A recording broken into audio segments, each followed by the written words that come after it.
Everybody else has opened the air up in front of him, and he... Oh, here we go. Trouble, contact, and a huge crash. Oh. Up in turn number 2. Oh, multiple cars involved. Oh, my. It looks like Dan Weldon may be involved in it. And Eddie, you and I spoke about this morning on the drive-in. Just this amount of cars, the speed, just the chance for what they call the big one. This is slow motion from high above. We talked about 3 or 4 wide. Watch Sebastian Zaveja, right? Yes. A little contact right there. Now he's trying to go from the low side to the high, from the high side down low to get going for the turn. Oh. And what ends up happening is that he got stuck back up there, turned around, tried to take another move going down, guys, and the backhand started to come around, and that started the chain reaction. He was uncomfortable being on the top lane, and he tried, like you said, there's the car. Now there's 2 cars that are airborne. This puts big racing in perspective. This is the horrible accident that everybody has always hoped would never occur. And as we said, 15 cars we now know of involved. Seconds as they head through one. Oh, we've got a crash. Oh, a wicked crash involving 2 cars at least. He's won it. He's going to win it. Franchitti has won it. Ryan Hunter-Reay involved in this. Take the warm-up lane. I could not see who else was involved from our angle. If he can make it to the stripe, and they told him to take the warm-up lane. The IRL guy up here to take the warm-up lane. So he is already in the warm-up lane. Come back onto the track there. That car is certainly destroyed, but you can see Mike moving inside the car. He's going on the inside of Ryan Hunter-Reay. This reminds me almost of Dan Weldon's crash here in turn 3 and 4 quite a few years ago, and the car is up into the fence, which is almost reminiscent of Kenny Brack's accident at Texas quite a few years ago, guys. Very, very lucky. You know, he was incredibly lucky that he did not go head into that fence. That is a horrible impact. Wow. DJ Patrick through a number of places. There you see, oh, now we've got contact. Hard contact, 2 cars into the wall very hard, and that is Vitor Meira. Made it through the fire, but did not make it through this, as he is hard into the wall, along with 1 other car at the top of the screen. And it is Rafael Matos, we are being told, the number 2 Lusso Dragon car, and yes, it is. Fuel is no longer an issue. You're okay. No, absolutely right. And that was a very hard hit for Vitor Meira. The Delphi safety crew is there so quickly.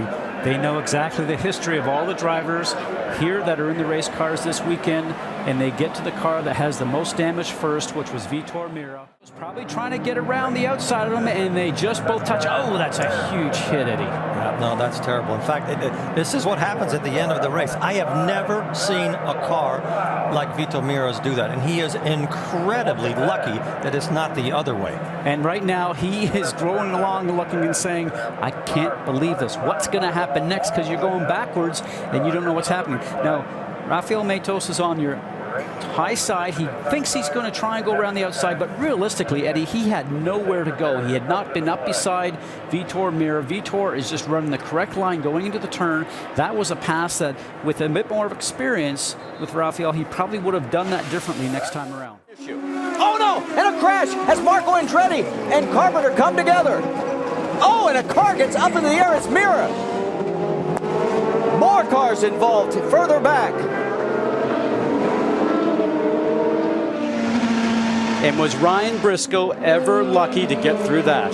So Briscoe and Scott Dixon make it through the carnage with 3 laps remaining. Going into the corner, Marco on the low side, just drifts up just a little bit, catches Ed Carpenter. When it gets late in the race, you're going for position, and poor Vitor Meira always seems to be in the wrong place at the wrong time. But that is some luck for both drivers, and nobody was seriously hurt. Now look at this view. Look at Vitor come up and over Marco. And then they just go parallel park on the wall beside each other. Danica on the high side. And here comes Marco. Oh, look out! Airborne! Frankini's upside down. Dixon is involved. The wheels touched. Weldon is involved. Airborne up here, got up into the fence. We got him coming down. Copy that. Scott, you okay? Looks like Sam Hornish also involved. And right now, folks, Yeah, he got hit in the head. think good thoughts. Watch the wheels. Now the left rear of the car on top, the 27 car, and then the car on the right front wheel of Dan Weldon. Looked like Dan was just trying to move up towards the right just a little bit, and his right front wheel on his target machine got the Canadian Club machine up in the air. And see everything else going on there. The parts are just strewn everywhere. And the real lucky guy in this, Marty, I think really was Thomas Schechter, because of everything coming down top of his car. He could end up having the car land right inside the cockpit. Also, watch Scott Dixon. He almost had the same situation. Watch the 9 car come in here. Up and over. See right there. I mean, Absolutely. wow. Actually, it's the 22 of AJ AJ Foyt, Foyt, not Thomas Schechter, excuse me. Of the IndyCar season, the Toyota Indy 300 presented by XM Satellite Radio. We come to you from just south of Miami on a sunshine splash day. Welcome everybody. I am Brent Musburger. We were all prepared to bring you a celebration of the IndyCar series, the start of a new season. But as you are all well aware, there are inherent life and death risks in this sport, making it the most demanding test of man and machine in the world. And here earlier this morning, tragedy struck. It was just 3 minutes into their final session when Ed Carpenter spun out in turn 2. He bounced off the wall and slid down. Spotters immediately warned other drivers of the danger. Several made it past. But rookie Paul Dana, the Ray Hall Letterman team, slammed into Carpenter's car at 176 miles an hour. The 2 drivers were quickly airlifted to Jackson Memorial Hospital in nearby Miami. The announcement we all dreaded came at 12:45 p.m. It was made by Brian Barnard. Here at Joliet, Illinois, Chicagoland Speedway. There's your leader, Thomas Schechter, followed by Sam Hornish, part of the Penske team. Dan Weldon, the current points leader. Tony Kanaan sits in 4th. And Dario Franchitti, we've got a big yellow coming into turn 4. All kinds of debris, and it's the 33, the back end. That is Ryan Briscoe, who initially qualified on the pole. And as Jamie Little reported, after an infraction to his car during post-qualifying, he was disqualified, sent to the back of the pack. And there you see it in one of the Red Bull Cheever drivers. Looks like maybe Patrick Carpentier exiting his car quickly. He is moving, but Scotty, right now, the most important thing is to get him extricated from that vehicle. Those cars are meant to come apart like that, Todd. I know it actually looks like it's just a mess. That's the... Actually, you can see on the very underside, what a ride that was. Remember we had last year with Buddy Rice getting airborne coming out of turn 2 when they touched wheels. And here's the situation. Briscoe going underneath.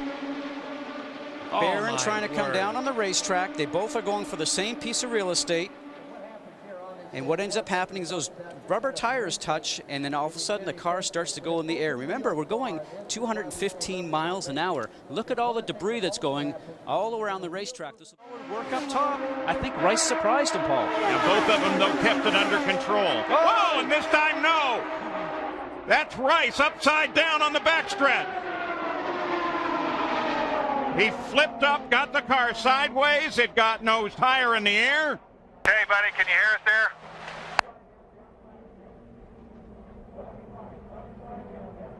Car is not even stopped, Paul, and the safety crew is on the scene. No answer, though.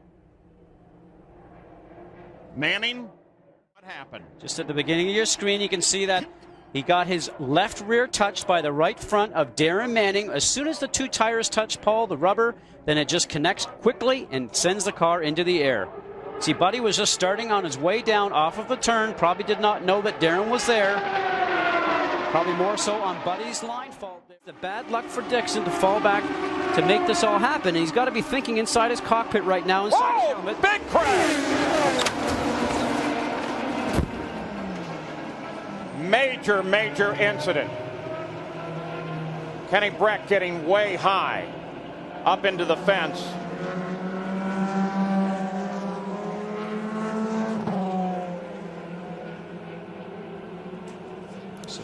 So 2 cars involved.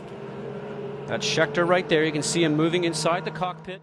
Wreck on the high side of Thomas Schechter down the backstretch. At the end of the backstretch, there's the contact, and Breck's car up into the wall, virtually splitting in half. And here is the shot now from the end of the backstretch. It's a crash very reminiscent of Davey Hamilton's accident here a few years ago, in which he sustained very severe leg damage. The catch fence keeping the car contained inside the racetrack, but still. We are racing. Honda Indy 300, 70 laps ahead of us, and what a charge from Kara. Gets ahead of the Marta. Yellow flag, there's an incident already. Someone has lost it in the mist there, I believe. Yeah, there's a huge shunt. A huge shunt. Fernandez is involved. We've got cars ripped apart here, and that's entirely predictable. There was conjecture before the start as to whether they'd run single or double file. They went back to the standard and conventional starting process. Takaji's in there, one of the players' Forsyth cars, red flag. So that is, oh dear, someone's upside down burning. This is the worst crash we have ever seen here in the 12 years of the Honda Indy 300, and it happened as they barely crossed the start-finish line. The overhead shot, now this, Adrian's backed it in. Oh, there's massive contact there. Oh my goodness me, that is shocking. Nakano has gone in massive speed. Straight has absolutely Takagi. ploughed into Takagi, who's launched over Fernandez. That is a frightening racing car incident, folks. On board with Michael Andretti, look at this. All of a sudden launches into the back of one of the players' cars, and my goodness me, how did he get out of that? We know that Michael is okay, folks. What an unbelievable scene. But we are not too sure about Tora Takagi. I didn't see Vassar in that earlier shot of the station.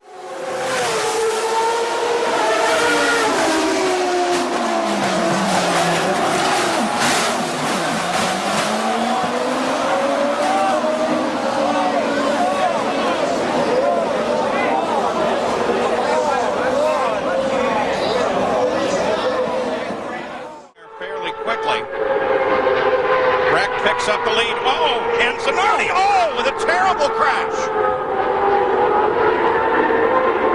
Yellow is out. Zanardi coming out in turn one. Loses control of the car. Rest of the field, look at him slow down. There's debris all over that racetrack. They'll go down over the curbs if necessary. There's so much carbon fiber on that track everywhere. It'll cut the tires, what we saw. Alex Zanardi is extremely critical. He's had severe injuries to both of his lower extremities, has had significant blood loss, but he is responding. He is breathing on his own. So we're sending him to the Berlin Major Trauma Center. Season of desperation got worse here on Friday.